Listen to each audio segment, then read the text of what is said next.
नमस्कार बच्चों, कैसे हैं आप सब? आशा करती हूँ आप सभी अच्छे होंगे, स्वस्थ होंगे, खुश होंगे और अपनी पढ़ाई भी अच्छे से कर रहे होंगे। तो जैसा कि आप सभी जानते हैं, मैं हूँ आपकी हिंदी की अध्यापिका और मैं स्वागत करती हूँ आप सभी का आईसीटी वर्चुअल क्लासरूम में। और आज हम यहाँ पर एकत्रित हुए हैं पढ़ने के लिए क्लास 12 की हिंदी। क्लास 12 की हिंदी में हम पढ़ रहे थे हमारी आरोह पाठ्य पुस्तिका भाग 2 का चैप्टर कैमरे में बंद अपाहिज, जो लिखा गया है रघुवीर सहाय जी द्वारा। तो इस पाठ को हमने अपने लास्ट सेशन में ही स्टार्ट कर दिया था और हमने यहाँ पर रघुवीर सहाय जी के बारे में पढ़ा और साथ ही इस पाठ के प्रतिपाद्य विषय को पढ़ा और उसके बाद हमने स्टार्ट किया था इस पाठ का पहला काव्यांश। तो चलिए एक बार पाठ को रिवाइज करेंगे, जो कुछ हमने लास्ट सेशन में पढ़ा है उसको रिवाइज करेंगे और साथ ही कंटिन्यू करेंगे अपने आगे के टॉपिक को। तो चलते हैं स्मार्ट बोर्ड की तरफ, शुरू करते हैं अपने आज का सेशन। सभी बच्चे ध्यान पूर्वक पढ़ेंगे, साथ ही समझने का प्रयास भी करेंगे। इसमें हमने सबसे पहले रघुवीर सहाय जी का जीवन परिचय पढ़ा था। इसमें हमने जाना कि रघुवीर सहाय जी जो है समकालीन हिंदी के काफी संवेदनशील कवि हैं, यानी कि उन्होंने जो एक तरह से जो संवेदनशीलता है उनके अंदर काफी ज्यादा है। वो लोगों की भावनाओं से जुड़े रहते हैं, लोगों के मन से जुड़े रहते हैं और इनका जन्म उत्तर प्रदेश में सन 1929 में हुआ था। इनकी पूर्ण शिक्षा लखनऊ में हुई और इन्होंने अंग्रेजी साहित्य में एमए किया और उसके बाद ये पत्रकार भी रहे पेशे से। और इस तरह से इनके बारे में हमने यहाँ पर काफी सारी चीजें पढ़ी और साथ ही हमने पढ़ा कि इनका देहावसान सन 1990 में दिल्ली में हुआ था। तो ये मैंने आप लोगों से कहा था कि इतना तो आप एटलीस्ट जरूर अपनी कॉपी में नोट डाउन करें। और साथ ही यहाँ पर देखिए जो प्रमुख रचनाएं हैं, जो रघुवीर सहाय जी की रचनाएं हैं, जो कि जैसे मैंने आपको बताया इनके महत्वपूर्ण काव्य संकलन है और जिनमें सीढ़ियों पर धूप, आत्महत्या के विरुद्ध, हंसो हंसो जल्दी हंसो, लोग भूल गए हैं आदि। और काव्यगत विशेषताएं जो थी उन्होंने अपने काव्य में आम आदमी की पीड़ा को व्यक्त किया है। जैसे आपने देखा होगा जो ये चैप्टर हम पढ़ रहे हैं कैमरे में बंद अपाहिज, इस पाठ में भी आप देख सकते हैं कि किस तरह से रघुवीर सहाय जी ने एक आम व्यक्ति, एक विकलांग व्यक्ति, एक ऐसा व्यक्ति जो अक्षम है, जो अपने कार्य करने में अपने एक तरह से शारीरिक रूप से अक्षमता जिसके अंदर है, तो ऐसे व्यक्ति का के विषय में यहाँ पर बात की है। तो साठोत्तरी काव्य लेखन के सशक्त, प्रगतिशील एवं चेतना संपन्न रचनाकार हैं। इन्होंने सड़क, चौराहा, दफ्तर, अखबार, संसद, बस, रेल, बाजार की बेलौस भाषा में कविता को लिखा है, यानी कि जो आम भाषा होती है उस पर कविता लिखी है। तो यहाँ पर मैंने आपको बाकी भाषा शैली भी इनकी पढ़ाई थी और साथ ही कविता के प्रतिपाद्य विषय को भी हमने यहाँ पर डिस्कस किया था। उसके बाद हमने शुरू किया था सबसे पहला काव्यांश, जिसको पढ़कर हमने आगे इस पार्ट से इससे जुड़े हुए जो प्रश्न है, क्योंकि देखिए हम क्लास 12th में हैं और हमारा एक एक चैप्टर जो है बहुत ज्यादा महत्वपूर्ण होता है परीक्षाओं की दृष्टि से। तो ये जो चैप्टर है ये भी आपका बहुत ही ज्यादा महत्वपूर्ण है और आप देखेंगे कि एक काव्यांश जब आपके बोर्ड एग्जाम में आता है तो आपको उससे जुड़े हुए प्रश्नों के उत्तर भी आपको लिखने होते हैं। तो चलिए यहाँ पर काफी कुछ चीजें मैं डिस्कस कर चुकी थी आप लोगों से, फिर भी इसको एक बार रिवाइज कर लेते हैं। हम दूरदर्शन पर बोलेंगे, हम समर्थ शक्तिवान। हम दूरदर्शन पर बोलेंगे, हम समर्थ शक्तिवान। हम एक दुर्बल को लाएंगे एक बंद कमरे में, उससे पूछेंगे तो क्या आप अपाहिज हैं? उससे हम पूछेंगे तो क्या आप अपाहिज हैं? तो आप अपाहिज क्यों हैं? आपका ये अपाहिजपन तो दुख देता होगा। कैमरा दिखाओ इसे बड़ा बड़ा। हाँ, तो बताइए आपका दुख क्या है? जल्दी बताइए, वह दुख बताइए, वह बता नहीं पाएगा। अब देखिए जैसे मैंने यहाँ पर आप लोगों से जो बातें डिस्कस की थी उसमें मैंने सबसे पहले आप लोगों को यहाँ पर जो कठिन शब्द, जैसे थोड़े से यहाँ पर कठिन शब्द दिए गए हैं। समर्थ का अर्थ होता है सक्षम, शक्तिवान का अर्थ होता है ताकतवर, दुर्बल अर्थात किसी कमजोर व्यक्ति को बंद कमरे में अर्थात एक टीवी स्टूडियो में। आपने देखा होगा जहाँ पर फोटो खींची जाती है या जहाँ पर वीडियो रिकॉर्ड की जाती है या जहाँ पर ऑडियो रिकॉर्ड की जाती है, वो एक बिल्कुल बंद कमरा होता है और वहां पर इस तरह से एक तरह से बनाया जाता है उसको, ताकि जो अंदर की आवाज है वो बाहर ना जा पाए और जो बाहर की आवाज है वो अंदर ना आ पाए। तो उसे कहते हैं बंद कमरा। अपाहिज यानी कि अपंग या विकलांग, दुख कष्ट। ठीक है, तो यहाँ पर जो मैंने कहा था सप्रसंग व्याख्या किस तरह से करेंगे प्रस्तुत। काव्यांश हमारी पाठ्य पुस्तक आरोह भाग 2 में संकलित कैमरे में बंद अपाहिज कविता से ली गई है। इसके रचयिता रघुवीर सहाय जी हैं और इसमें कवि ने मीडिया की संवेदनहीनता, एक लाइन को ध्यान से, एक शब्द को पढ़िए, मीडिया की संवेदनहीनता का चित्रण किया है।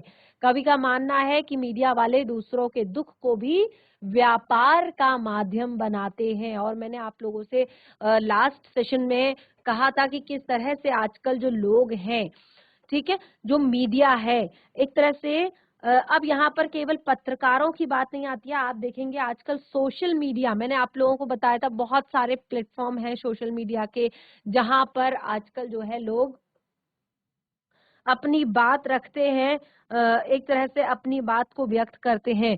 तो आपने देखा होगा कि किस तरह से वहां पर कोई भी व्यक्ति जिसके बारे में बात की जा रही हो उसको कैसे ना तो उसके दुख को देखा जाता है, ना तो उसकी पीड़ा को देखा जाता है, ना ही उसकी समस्या को देखा जाता है। केवल उससे सवाल पर सवाल किए जाते हैं और तब तक किए जाते हैं कि जब तक वो एकदम रो ना पड़े। यानी कि जो चैनल है उसको क्या करना होता है, अपने आप को फेमस करना होता है, अपने आप को एक तरह से बहुत ज्यादा प्रचलित करना होता है। तो देखिए क्या कहा है यहाँ पर कवि ने मीडिया के लोगों की मानसिकता का वर्णन किया है।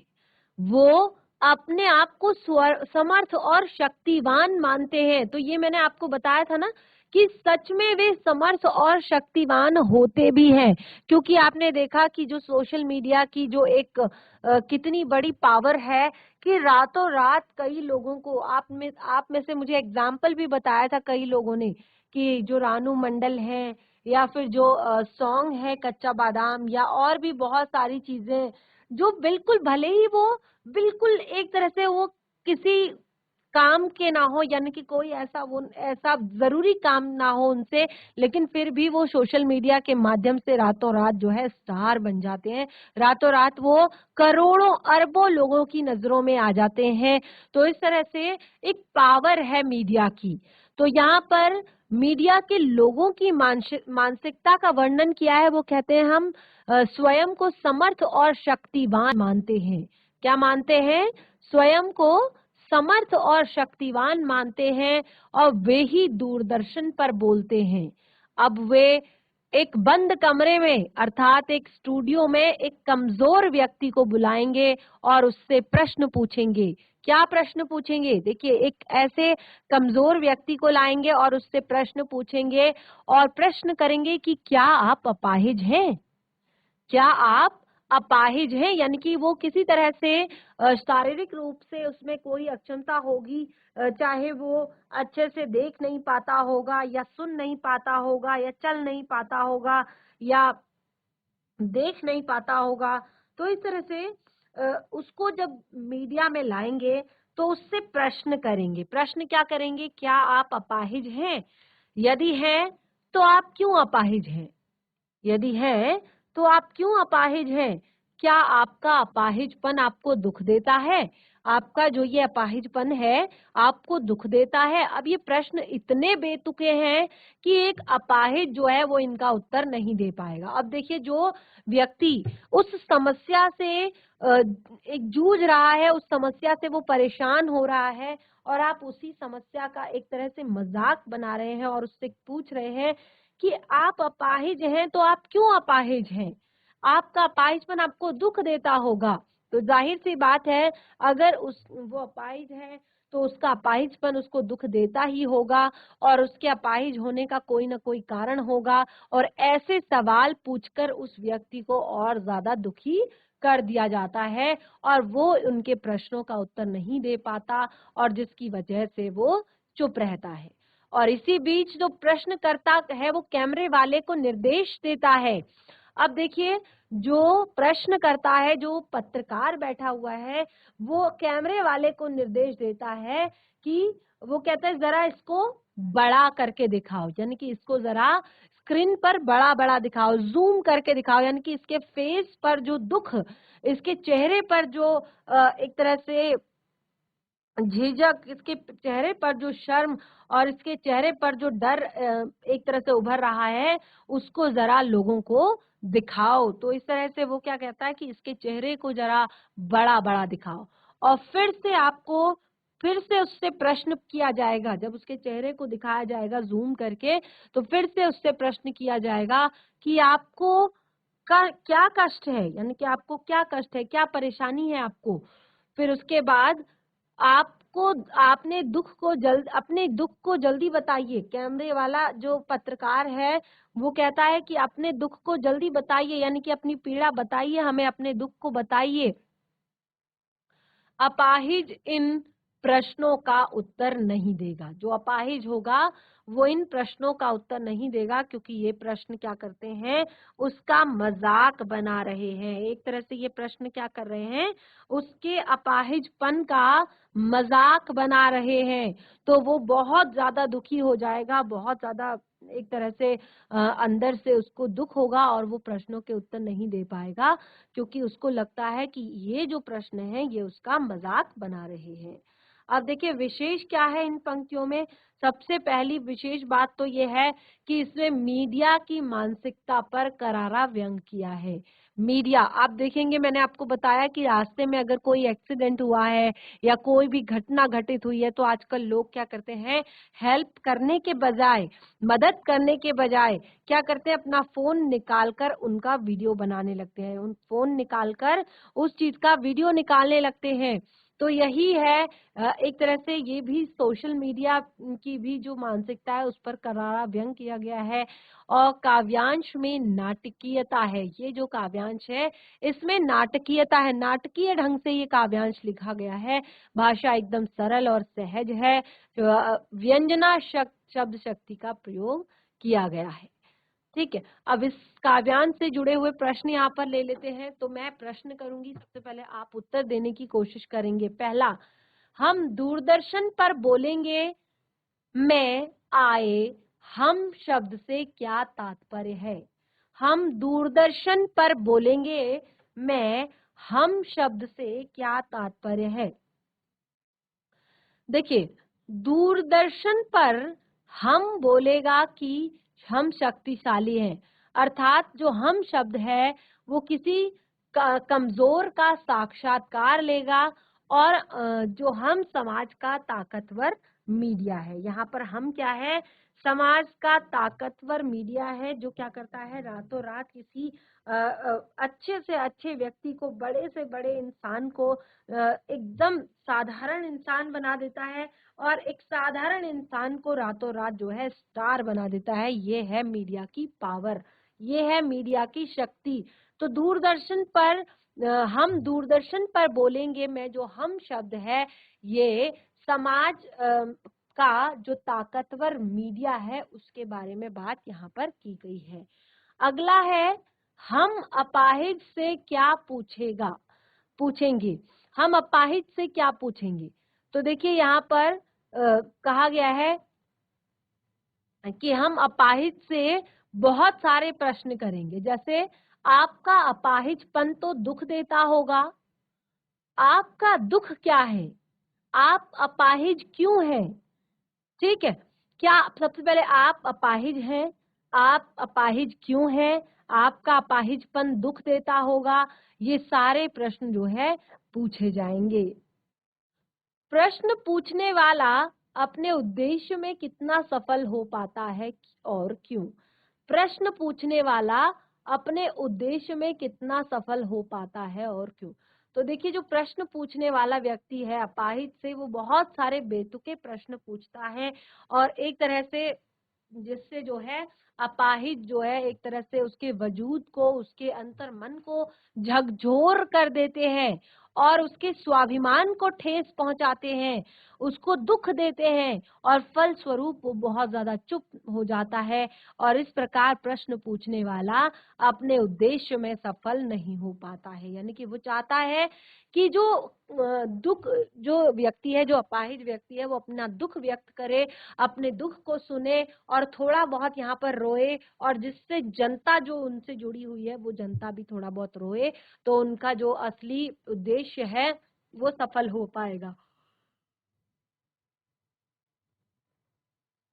फलस्वरूप वह चुप हो जाता है। देखिए, जब अपाहिज से बहुत सारे निरर्थक प्रश्न पूछे जाते हैं कि ये अपाहिज है और अपाहिज क्यों है, तो ऐसे बहुत सारे प्रश्न उनको झकझोर कर देते हैं, उसके स्वाभिमान को ठेस पहुंचाते हैं, फलस्वरूप वह चुप हो जाता है और इस प्रकार पूछने वाला अपने उद्देश्य में सफल नहीं हो पाता है। और उसकी असफलता का कारण यह है कि उसे अपंग व्यक्ति की व्यथा से कोई वास्ता नहीं, वह अपने कार्यक्रम की लोकप्रियता को बढ़ाना चाहता है, वो अपने कार्यक्रम को फेमस बनाना चाहता है, इसीलिए बस उसका ये कारण है। अगला प्रश्न है प्रश्न घ, प्रश्नकर्ता कैमरे वाले को क्या निर्देश देता है और क्यों? प्रश्नकर्ता जो प्रश्न पूछ रहा है वो कैमरे वाले को क्या निर्देश देता है और क्यों?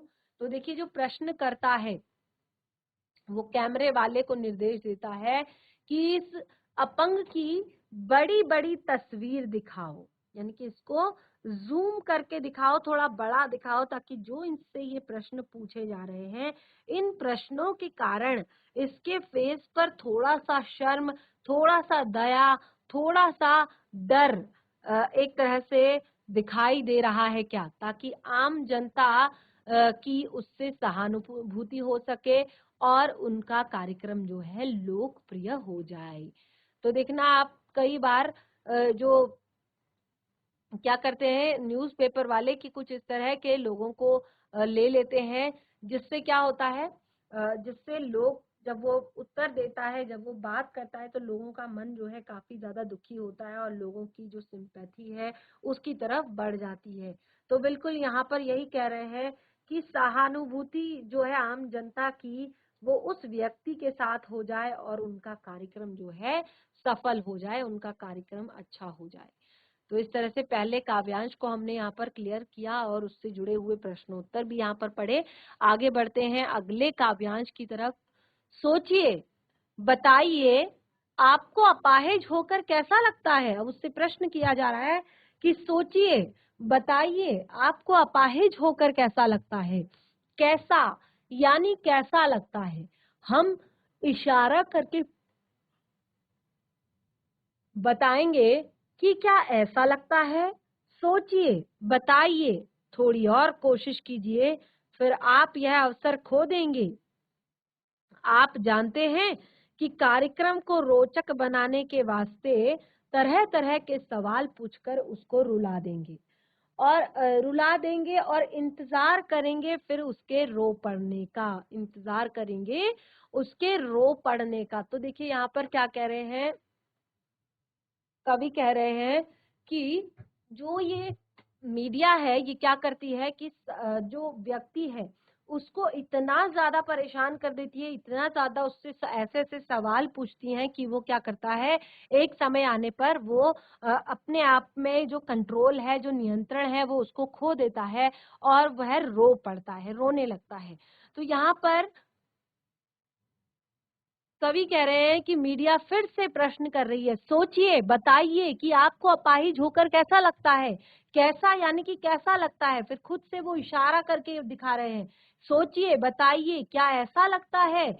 अब देखिए, वो फिर थोड़ी देर बाद उसको एक तरह से लालच दे रहे हैं कि अपनी पीड़ा को बताने का, अपनी समस्या को बताने का, अपने दुख को बताने का, अपने दर्द को बताने का, अपनी खुशी को जाहिर करने का ये अवसर जो है आप खो देंगे। ये एक बहुत बड़ा अवसर होता है कि आप मीडिया के सामने हैं और मीडिया आपसे प्रश्न कर रही है और आप उनके प्रश्नों का जवाब दे रहे हैं। तो कहते हैं ये बहुत बड़ी बात होती है और शायद आप ये अवसर खो देंगे।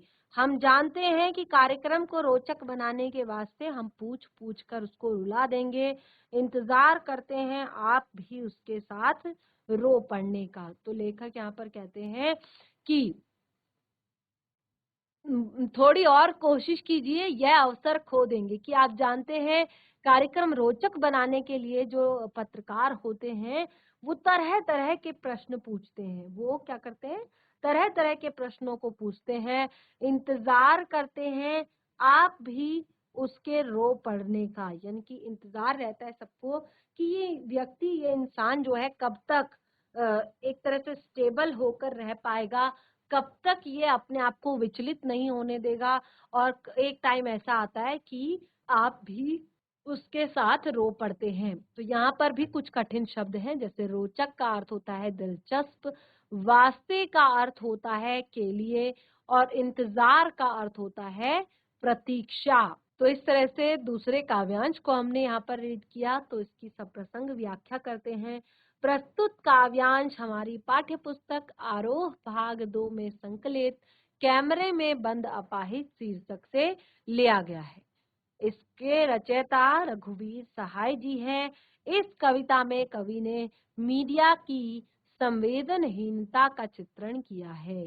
कवि कहते हैं कि मीडिया के लोगों को किसी न किसी तरह से क्या कहते हैं कि जो मीडिया के लोग होते हैं वो किसी न किसी तरह से दूसरे के दुख को भी अपने व्यापार का माध्यम बना लेते हैं। तो क्या व्याख्या की गई है? इस काव्यांश में कवि कहते हैं कि मीडिया के लोग अपाहिज से बहुत सारे बेतुके सवाल करते हैं। वो अपाहिज से पूछते हैं कि अपाहिज होकर आपको कैसा लगता है? ये बात सोचकर बताइए। यदि वह नहीं बता पाएगा तो स्वयं ही उत्तर देने पर मजबूर हो जाएंगे या उत्तर देने की कोशिश करेंगे। वे इशारे करके बताते हैं कि उन्हें क्या ऐसा महसूस होता है। अगला है यहाँ पर विशेष इस काव्यांश में क्या है, तो देखिए इसमें सबसे पहले है कवि ने क्षीण होती मानसिकता का चित्रण किया है और दूरदर्शन के कार्यक्रम निर्माताओं पर करारा प्रहार किया है।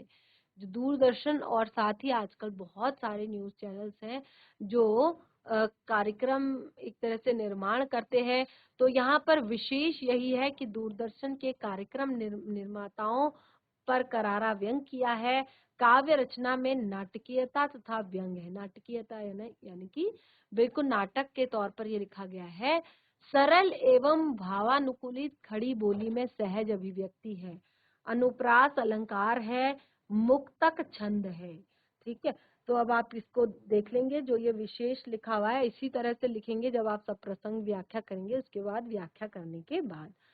तो अगला यहाँ पर इससे जुड़े हुए प्रश्न हैं। कवि ने दूरदर्शन के माध्यम से संचालकों को की किस किस मानसिकता का उजागर किया है? कवि ने कार्यक्रम संचालकों की किस मानसिकता को उजागर किया है? तो कवि ने यहाँ पर कार्यक्रम संचालक जो लोग हैं उनकी व्यावसायिकता पर करारा प्रहार किया है, क्योंकि लोग जो है जितने भी कार्यक्रम होते हैं उसमें क्या करते हैं, लोग बहुत ज्यादा पैसा बचाने की कोशिश करते हैं, क्योंकि उसमें बहुत ज्यादा एक तरह से बहुत ज्यादा लोगों का खर्च होता है।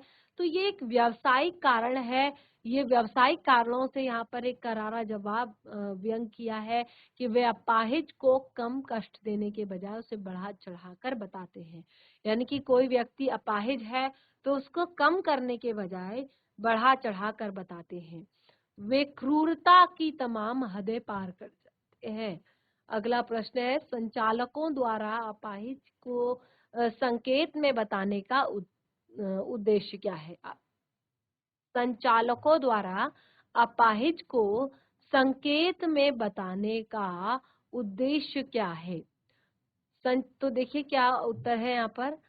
संचालक संकेत द्वारा अपाहिज को बताते हैं कि वह अपना दर्द इस प्रकार से कैसे जैसे वे चाहते हैं।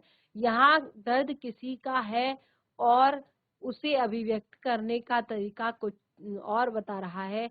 इस तरह हम उन्हें अपने कार्यक्रम को रोचक बनाने के लिए यही उनका एकमात्र उद्देश्य है। दर्शकों की दर्शकों की मानसिकता। तो यहाँ पर जो प्रश्न है अगला ग, वो है दर्शकों की क्या मानसिकता है। ठीक है, जो दर्शक है, जो देख रहे हैं, उनकी क्या मानसिकता है। तो दर्शकों की जो मानसिकता है वे किसी पीड़ा के चरम का आनंद लेते हैं, यानी कि जो सामान्य लोग हैं, जो आम लोग हैं, वो क्या करते हैं, किसी की पीड़ा का, किसी की दुख का चरम रूप से आनंद लेते हैं और फिर साथ ही वे भी संवेदनहीन हो जाते हैं। क्या उन पर कभी भी अपने व्यक्ति के रोने का इंतजार नहीं रहता। तो इस तरह से यहाँ पर आप बता सकते हैं कि दर्शकों की मानसिकता क्या है। अगला प्रश्न है प्रश्न घ, दूरदर्शन वाले किस प्रकार प्रतीक्षा में रहते हैं। दूरदर्शन वाले जो है वो किस प्रकार की प्रतीक्षा में रहते हैं, किस प्रकार से इंतजार करते हैं। तो देखिए, दूरदर्शन वाले इस अवसर की प्रतीक्षा में रहते हैं कि उनके सवालों से सामने बैठा अपाहिज रोने लगे। तो देखिए, यहाँ पर उनका जो उद्देश्य है जीवन का, वो कहते हैं कि दूरदर्शन वाले इस अवसर की प्रतीक्षा में रहते हैं कि उनके सवालों का सामने बैठा अपाहिज रो पड़े, ताकि उनका कार्यक्रम जो है रोचक बन सके। देखिए, बहुत ही सुंदर काव्यांश था हमारा पहला। और दूसरा, अब हम आगे बढ़ेंगे तीसरे काव्यांश की तरफ। फिर हम पर्दे पर दिखलाएंगे। अगली पंक्ति है, अगला काव्यांश है, फिर हम पर्दे पर दिखलाएंगे फूली हुई आंखों की एक बड़ी तस्वीर। फिर फूली हुई आंखों की एक बड़ी तस्वीर, बहुत बड़ी तस्वीर, और उसके होठों पर एक कसमसाहट थी। उसके होठों पर एक कसमसाहट थी। आशा है कि आप उसकी अपंगता को पीड़ित नहीं मानेंगे। अगर मैं आपको उसकी पीड़ा के बारे में बताऊं, तो आप उसकी अपंगता की पीड़ा को मानेंगे। एक दर्शक धीरज रखिए, यानी कि एक कोशिश फिर से की जा रही है। दर्शक गण धीरज रखें। देखिए, हम दोनों को एक साथ रुलाने हैं, यानी कि वो कहता है कि हमें दोनों को एक साथ रुलाना है। कौन दोनों को? जो वहां पर बैठा हुआ है व्यक्ति, जो अपाहिज वहां पर बैठा हुआ है उसको, और जो दुनिया में उसके जो अपने व्यक्ति हैं, जो परिवारजन हैं, जो परिवार के लोग हैं, वो क्या करते हैं कि आप दोनों कैमरा बस करो। तो वो कहता है आप दोनों हैं, तो कैमरे को कहती हैं कि बस करो, नहीं हुआ, बस करो, नहीं हुआ, रहने दो, परंतु वक्त की कीमत है, परंतु वक्त की कीमत है। अब मुस्कुराएंगे तो हम, आप देख रहे थे, अब मुस्कुराएंगे हम, आप देख रहे थे, सामाजिक उद्देश्य से युक्त कार्यक्रम, बस थोड़ा ही कसर रह गई, धन्यवाद। तो यहाँ पर देखिए, आप देख सकते हैं कि किस तरह से उसको बार बार एक तरह से कोशिश की जा रही है कि वो कुछ बोले, वो कुछ कहे, वो कुछ अपना जो दुख है, अपना जो परेशानियां है, अपना जो एक तरह से जो भी उसके अंदर विकलांगता है, उसको वो लोगों के सामने रखे, ताकि उनका जो न्यूज चैनल है वो बहुत ज्यादा अच्छा हो सके। तो इस तरह से एक व्यवसाय बना दिया है लोगों की भावनाओं का, लोगों की भावनाओं को यहाँ पर ठेस पहुंचाया जाता है। तो यहाँ पर दोनों को एक साथ रुलाने की, तो वो कहते हैं लास्ट में जो एक कसर है वो हम दोनों की रह गई थी, कि हम दोनों लास्ट में दोनों को एक साथ रुलाएं, यानी कि जो दर्शक गण है और साथ ही जो व्यक्ति है, जो व्यक्ति वहां पर बैठा हुआ है जिससे सवाल जवाब किया जा रहा है। और वो कहता है कैमरा बंद करो, और फिर वो कहता है नहीं हुआ, रहने दो, नहीं हुआ, रहने दो, पर्दे पर वक्त की कीमत है। नहीं हुआ तो रहने दो, पर्दे पर वक्त की कीमत है। अब मुस्कुराएंगे हम, आप देख रहे थे सामाजिक उद्देश्यों से युक्त कार्यक्रम, बस थोड़ी ही कसर रह गई। धन्यवाद। तो यहाँ पर लास्ट में जो किस तरह से उस व्यक्ति को रुलाने की कोशिश की है, उस व्यक्ति को एक तरह से दुःख देने की कोशिश की है, बस वही यहाँ पर बताया है। तो अगले सेशन में हम इस पाठ से जुड़े हुए जो और शेष प्रश्न हमारे रह गए हैं और साथ ही अभ्यास के जो प्रश्न हैं उनको हम यहाँ पर डिस्कस करेंगे। तो बिल्कुल रेडी रहिएगा और आज जो कुछ भी पढ़ाया है उसके भावार्थ को सप्रसंग घर पर व्याख्या करने की कोशिश करें। कोई भी डाउट होता है, कोई भी दिक्कत होती है तो उसे नेक्स्ट सेशन में ज़रूर क्लियर करें। तब तक के लिए धन्यवाद। आपका दिन शुभ हो।